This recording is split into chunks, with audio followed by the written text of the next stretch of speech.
As a leader मेरा role क्या है? मेरा रोल पहली बात तो उनको सही और गलत समझाना होगा, पहली बात। ट्रू।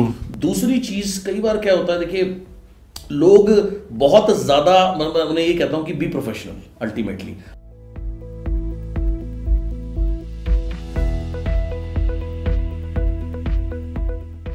एक चीज जो टीम को, जैसे हमने बात की कि टीम को गाइड करना, टीम को बांध के रखना, टीम भटके नहीं, टीम डिस्ट्रैक्ट ना हो, या तो इसके लिए सबसे बड़ी चीज़ क्या रोल प्ले करती है कि जो हम अक्सर बात करते हैं कि कनेक्ट करना या रेपो बिल्ड करना, थोड़ा वो कितना ज़रूरी है, और दूसरा बी पार्ट इसका कि वो कैसे किया जा सकता है अगर ज़रूरी है तो।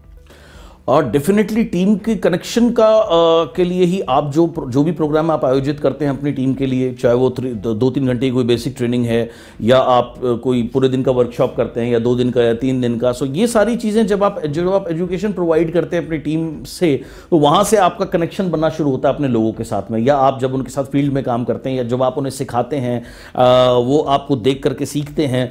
आजकल तो वर्चुअल वर्ल्ड से भी बहुत कुछ सीखा जा सकता है। सो जी, तो ये सारी चीजें करके आपका एक कनेक्ट बनता है। और इसको कैसे किया जा सकता है? जितना ज्यादा आप ध्यान देंगे अपनी टीम को डेवलप करने में, उतना ज्यादा आपका कनेक्शन बनेगा इन सब चीजों से। और अगेन वही बात आती है, आप अगर फेयर रहेंगे सबके साथ में, पार्शियलिटी नहीं करेंगे, बिकॉज देखिए लोगों को समझ में सब कुछ आता है, बेवकूफ़ कोई भी नहीं होता। सो जब आप अपनी किसी खास टीम के लिए पार्शियलिटी करते हैं, तो हो सकता है सामने वाला व्यक्ति बोले ना आपके सामने, बट वो समझ जरूर जाता है। और जब वो जिस दिन से वो समझना शुरू कर देता है, देन उस दिन से वो आपकी रिस्पेक्ट भी आप खो देते हैं। सो ये कुछ बेसिक चीज़ें हैं। सो जिसको, जैसे मैं कहता हूँ, वॉक द टॉक। तो जो आप कहते हैं आपको वो करना है, एंड अगर आप वो नहीं करते तो then you will not be able to build it up.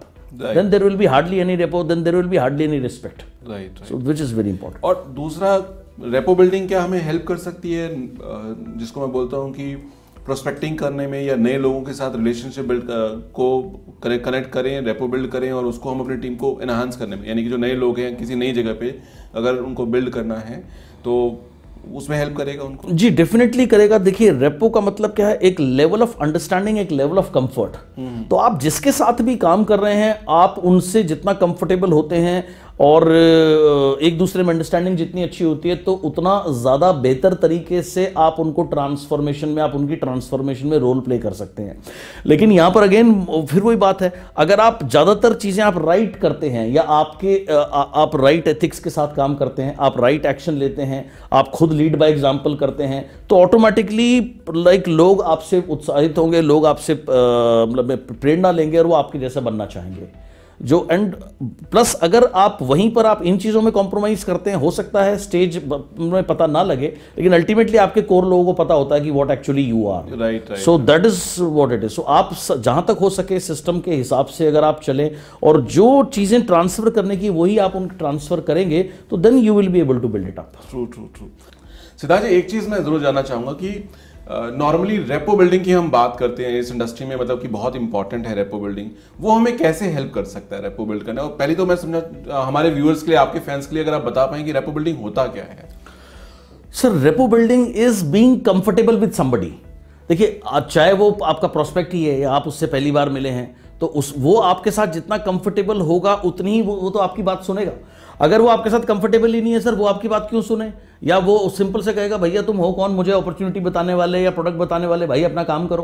तो रेपो बिल्डिंग इज सिंपल एक दूसरे को अंडरस्टैंड करना। या आप सबसे पहले तो लेवल ऑफ कंफर्ट आना, अंडरस्टैंडिंग भी बाद में आती है। राइट। तो हम बोल सकते हैं कि आइस मेल्ट करना, मतलब एक लेवल। हाँ जी, सेल्स लैंग्वेज में हम उसको बिल्कुल आइस मेल्ट करना भी बोलते हैं, जहां पर एक बेसिक लेवल ऑफ कंफर्ट आ जाए।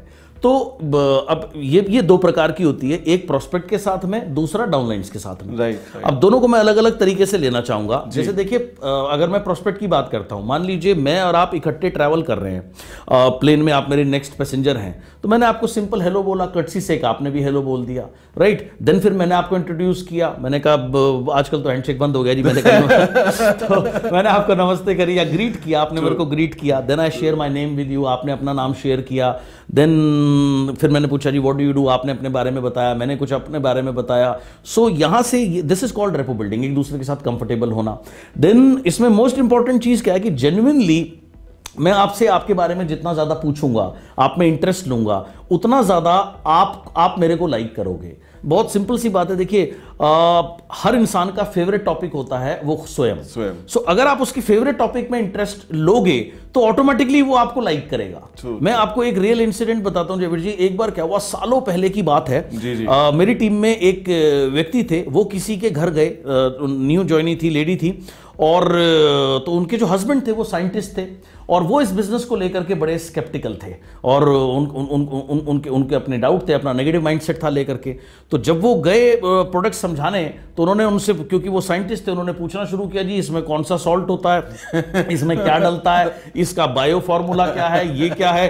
अब उसने तो उस दिन बड़ी मुश्किल से जान बचाई, बोला जी मैं अपने सीनियर को लेकर के आऊंगा कल। उन्होंने मेरे को फोन किया, जी ऐसे ऐसे मैं फंस गया हूं, कल आपको मेरे साथ चलना है। मैंने कहा ठीक है जी, चलो मैं चलता हूं आपके साथ में। अब मैं उनके जब घर पहुंचा, जैसे हम एंटर होने वाले थे तो उन्होंने कहा सर आपने पूरी तैयारी कर ली ना, ये आज इंतजार में है कि आज जो आ रहा है वो तो कल से भी बड़े वाला है, तो आप देख लो, ये ऐसे ऐसे सवाल पूछेगा सर, वहां मुश्किल हो जाएगी बहुत ज्यादा। मैंने कहा आप चिंता मत करो, चलो चलते हैं। सर मैं अंदर गया तो वो पर्सन आए, उन्होंने अपने आप को इंट्रोड्यूस किया। उनका फर्स्ट नेम मुझे याद नहीं, सेकंड सर नेम आज भी याद है, उनका सर नेम था मोहंती। तो जैसे ही मैंने मोहंती सुना, मैंने कहा सर आप उड़ीसा से हैं? हाँ। तो उसने बोला जी हाँ। तो बोला आपको कैसे? मैंने कहा सर मैं उड़ीसा गया हूँ, बहुत ही कमाल की जगह है, और सर भुवनेश्वर में गया था, पहली बार में मेरे को एयरपोर्ट पे लेने 50-100 लोग आए थे सर, बड़े प्यारे लोग होते हैं, बड़े सच्चे लोग होते हैं, और मुझे बड़ा अच्छा लगता है सर वहाँ जाना। अब सर उसका होम टाउन था, और ऐसा नहीं कि मैंने कहने के लिए कहा था, कई बार अगर इस चीज़ को अगर झूठ बोलूंगा तो वो सामने वो भी दिख जाएगी, फिर वो चीज़ बैकफायर भी करेगी। तो मैंने जब उनको ये कहा तो वो बहुत प्रसन्न हुए। तो मैंने कहा सर आप बॉर्न एंड ब्रॉट अप वहीं हैं? बोले हाँ जी। तो मैंने कहा सर आप उड़ीसा में कहाँ से हैं? तो उन्होंने बताया कटक। अरे मैंने कहा सर कटक तो मैं वहाँ स्टेडियम है, मैंने कई अपनी ट्रेनिंग प्रोग्राम किए हैं। मैंने कहा सर बहुत बढ़िया, वहाँ बाराबती स्टेडियम है, और ये नदी है सर, वो बारिशों में ऐसे हो जाती है। बोले जी हाँ जी हाँ। तो मैंने कहा सर बहुत बढ़िया। मैंने कहा सर आपके यहाँ की पोखाल डिश बड़ी फेमस है सर, मैंने खाई है, मुझे बड़ी पसंद है। तो जब मैंने उनके बातों में उनके होम टाउन में उनके अंदर इतना इंटरेस्ट लिया, वो खो गए अपनी बातें बताते बताते। एंड उसके बाद में वो जो मेरा डाउनलाइन था वो कह रहा है अरे सर आप इनसे पूछो ना क्या पूछना है। अरे ये डिस्टर्ब मत करो यार। और हमने पौना 1 घंटा हमने बातचीत करते रहे, 2-3 राउंड चाय के हो गए, और वो मेरे इतने अच्छे दोस्त बन गए, उन्होंने मेरे से कोई सवाल नहीं किया। सो this is called rapport building. अगर वो सच ये है, अगर उस दिन वो सवाल वो मेरे से करते तो मुझे नहीं आता था, मैं कोई साइंटिस्ट नहीं हूं, लेकिन मुझे जरूरत नहीं है उसकी। सो दिस इज सर, जब लेवल ऑफ कंफर्ट ऐसा आ गया, उस दिन के बाद से जहां वो इतने स्केप्टिकल थे बिजनेस के लिए, उन्होंने खुद अपनी वाइफ को बोलना शुरू किया कि तुम इसको अच्छे से करो और मैं भी तुम्हारी हेल्प करूंगा, बताओ मैं क्या कर सकता हूं। तो sir this is what rapport building is all about. So it is, जैसे मैंने कहा, ये दो प्रकार की होती है। एक प्रोस्पेक्ट के साथ में आप उससे कंफर्टेबल जब हो जाओगे, देखिए मैं आपके बारे में जितना ज्यादा जानूंगा उतना ज्यादा मैं आपकी नीड को कनेक्ट कर सकता हूं बिजनेस के साथ में। हो सकता है जयवीर जी आप एक ऐसी जॉब करते हो, आप मेरे प्रोस्पेक्ट हैं, हो सकता है आप ऐसी जॉब करते हो जिसमें आपकी सैलरी तो बहुत अच्छी है, लेकिन आपको समय नहीं मिलता अपने परिवार के साथ बिताने के लिए। तो अगर मुझे ये चीज पता होगी तो मैं आपका, वो आपका हार्ट बटन है, तो मैं आपके हार्ट बटन को कनेक्ट करूंगा कि मैंने कहा जयवीर जी आप क्या आप ऐसा बिजनेस के बारे में सुनना चाहेंगे जिसमें आप जितनी अच्छी इनकम ले रहे हैं सर उतनी अच्छी इनकम भी आप ले पाएं, लेकिन मोस्ट इंपॉर्टेंट आप समय बिता पाएं अपने बच्चे के साथ में, अपनी फैमिली के साथ में। तो सर क्योंकि ये बात मैं आपसे कब करूंगा, जब मैंने आपकी बात सुनी, जब मैंने आपके साथ रेपो बिल्ड करी, जब मैंने आप में इंटरेस्ट लिया। अब मैंने आपकी बात तो सुनी नहीं, मैं तो अपने आप ही सर इसमें इतने लोग इतने कमाते हैं, आप भी 4 लाख कमा सकते हो। अरे हो सकता है आप 10 लाख रुपए महीने के ऑलरेडी कमा रहे हो, आपके लिए वो इंपॉर्टेंट नहीं है, राइट? या आपको फॉरेन ट्रिप बहुत पसंद है। सो अलग अलग लोगों के अलग अलग हार्ट बटन होते हैं सर। हार्ट बटन जानने के लिए उनसे रेपो बिल्ड करनी पड़ती है, या एक लेवल ऑफ कंफर्ट पैदा करना पड़ता है। उसको सुनना पड़ेगा। सिंपल सी बात है, उसको जेन्युइनली इंटरेस्ट उसमें लेना पड़ेगा, उसको सुनना पड़ेगा। सर हमारे इंडस्ट्री में लोग क्या गलती करते हैं, वो सुनते नहीं, उन्हें सुनाने की बहुत जल्दी है। आया मिला ले भैया पैसे निकाल ज्वाइन करे, काम करना शुरू कर दे। अरे भाई वो क्यों करना शुरू कर दे, उसका कनेक्शन ही नहीं बनेगा। सो this is what repo is. And same way जिनके साथ आप काम करते हैं, फील्ड में काम करते हैं, जो आपकी टीम के लोग हैं, आप उनके साथ समय जब बिताते हैं, उनसे आप बिजनेस के अलावा जब आप बात करते हैं, उनको समझना शुरू करते हैं, उनकी लाइफ को समझना शुरू करते हैं, उनके साथ में क्या चैलेंजेस है, जब आप उन्हें समझना शुरू करते हैं, then and only then you can give them the solution. And that shows, जब किसी को सुनना मतलब you are concerned with for them, and when you are concerned for them, see people are reciprocal. If I scratch your back, you will scratch my back. It is very simple. If I take genuine interest in you, then you will listen to me. That's a being human. It's a being human. It's simple. It's got nothing to do with this business. True. I think वो तो शायद एक इंसान और एक जानवर के अंदर भी अगर हम करते हैं, पेट्स के अंदर भी तो यही रिएक्शन है। तो हम तो इंसान से इंसान की बात कर रहे हैं, अगर जब पेट्स में हो सकता है तो फिर इंसान के इंसान बिल्कुल सर, बिल्कुल करेगा। बिल्कुल जितने भी बड़े बड़े पेट ट्रेनर होते हैं सर, ये जाते ही उसको कुछ नहीं सिखाते, पहले ही उससे दोस्ती करते हैं। जब दोस्ती बन जाती है, रेपो बन जाती है, देन वो फिर सब कुछ सिखाते हैं और फिर वो अड़ियल से अड़ियल जानवर भी सब कुछ करता है। सो that is what rapport building is all about. And जितने भी मैं ग्रेट टीचर को जानता हूं या ग्रेट कोचेस को जानता हूं, उनकी सबसे बड़ी स्किल अपने फील्ड की नहीं है, उनकी सबसे बड़ी स्किल है man management skills. True. I think मतलब वो जो आपने एग्जांपल दिया कि आप साइंटिस्ट नहीं थे और साइंटिस्ट बनने की जरूरत भी नहीं है, आपको साइंटिस्ट इंसान से रिलेशनशिप की होनी चाहिए। यस। अगर मैं कितनी भी तैयारी करता सर, मैं साइंटिस्ट कैसे बन जाऊंगा एक दिन में? मैं कितने इंग्रेडिएंट रट लूंगा, उसने मुझे कहीं ना कहीं फंसा ही लेना था। लेकिन मैं तो वहां, मुझे उस दिशा में जाना ही नहीं है ना सर, ना मैं जा सकता।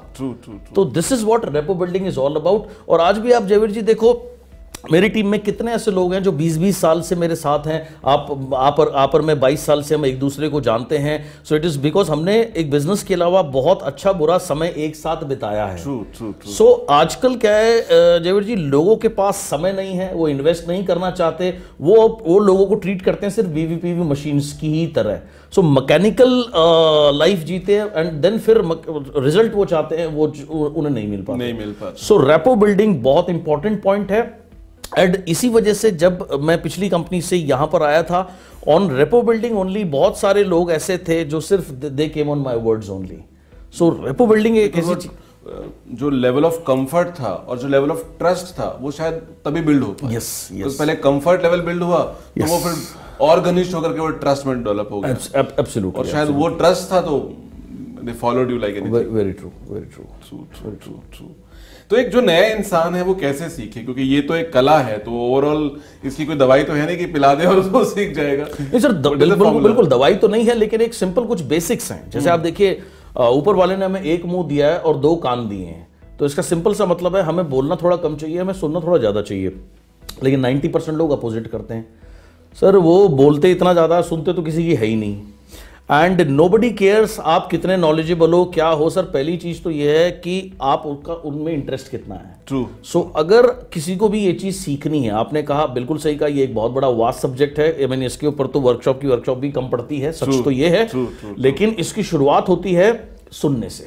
तो अगर हम किसी को भी सुनते हैं, then if you have to become a good listener. And 90%, more than 90% of the people are very very poor listeners. उन्हें सिर्फ अपनी ही बखान करनी होती है। एंड ऐसे लोगों से लोग एलर्जिक होते हैं, उनको सुनना बिल्कुल नहीं चाहते, मजबूरी में बेशक सुनते हो, लेकिन nobody likes these kind of people.